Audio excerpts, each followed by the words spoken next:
일단 세균과 바이러스가 다르다는 것은 압니다. 하지만 백신과 항생제 부분을 잘 모르겠더라고요. 백신은 두 가지로 나뉘고, 하나는 항체를 직접 넣어서 하는 것이고, 하나는 면역성을 길러주는 것. 항생제는 그냥 폭탄 같은 것. 이렇게 알고 있습니다. 위의 내용에 틀린 점이나 좀 더 보충해야 하는 점을 올려주세요. 그리고 바이러스와 세균이 우리 몸에 들어왔을 때 항원항체 반응이 둘 다 일어나는지, 그럼 세균에 일어나는 항원항체 반응과 바이러스에 일어나는 항원항체 반응이 어떻게 다른지 알려주십시오. 안녕하세요. 지식들지기입니다. 먼저 답변 드리기 전 이미지 저작권상 화면과 음성이 고르지 않은 점 양해 바랍니다. 영상을 끝까지 시청해 주시고 좋아요 한 번씩 눌러주세요. 영상을 만드는 사람에게 큰 힘이 됩니다.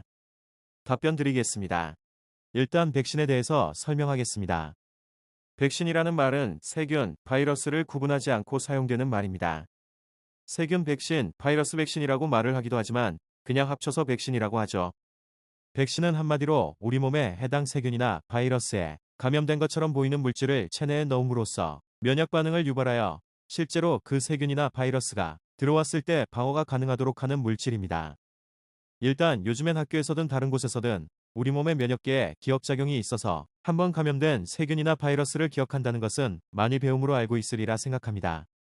세균이나 바이러스를 우리 몸의 면역계가 인식할 때는 우리가 물체를 감지하는 것처럼 물체의 전체를 보고 인식하는 것이 아닙니다. 실제로는 세균이나 바이러스의 표면에 있는 특정 물질이나 부분을 인식하게 됩니다. 이 말은 실제 세균이나 바이러스가 아니라 그 껍데기들만 몸에 들어와도 면역 반응이 일어난다는 말이죠.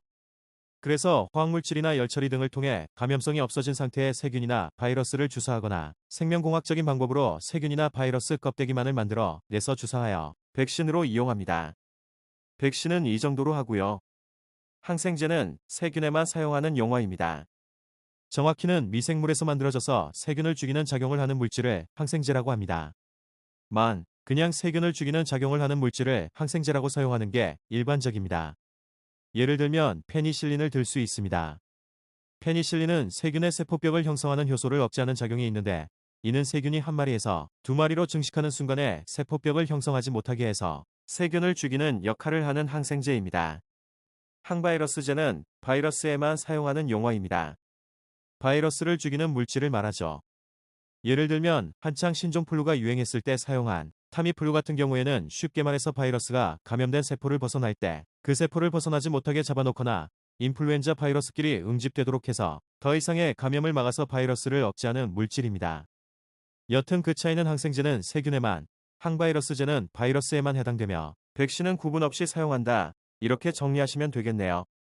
바이러스와 세균이 몸에 들어왔을 때 당연히 항원항체 반응이 일어납니다. 우리 몸의 면역계에 의한 세균 바이러스 퇴치가 질병 퇴치의 가장 중요한 부분입니다. 약이라는 건 그 면역계의 작용을 돕는 작용을 하는 것이죠. 그래서 에이즈가 무서운 질병이고요. 여튼 하지만 조금 차이가 있다 고 볼 수 있습니다. 면역 반응은 크게 보면 B림프구에 의한 체익성 면역과 T림프구에 의한 세포성 면역이 있습니다.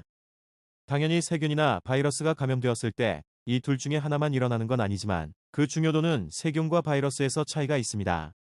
결론부터 말하자면 세균 감염에는 체액성 면역이, 바이러스는 세포성 면역이 더 중요한 작용을 합니다.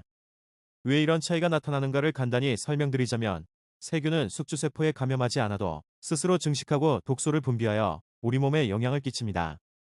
하지만 바이러스는 숙주세포에 감염되지 않은 상태에서는 그냥 단백질 덩어리일 뿐입니다. 아무것도 할 수 없죠. 따라서 감염된 세포를 터뜨려 버리는 방법으로 바이러스가 세포에 감염을 하지 못하도록 하면 증식이 불가능하기 때문에 바이러스 감염에는 세포성 면역이 더 효과적입니다. 지금까지 지식들지기였습니다. 다음 영상은 더욱 호기심 많은 질문들로 업데이트될 예정입니다. 구독하시면 일상생활에서 가끔 궁금한 질문들이 함께할 것입니다. 지식과 상식 얻어가세요. 감사합니다.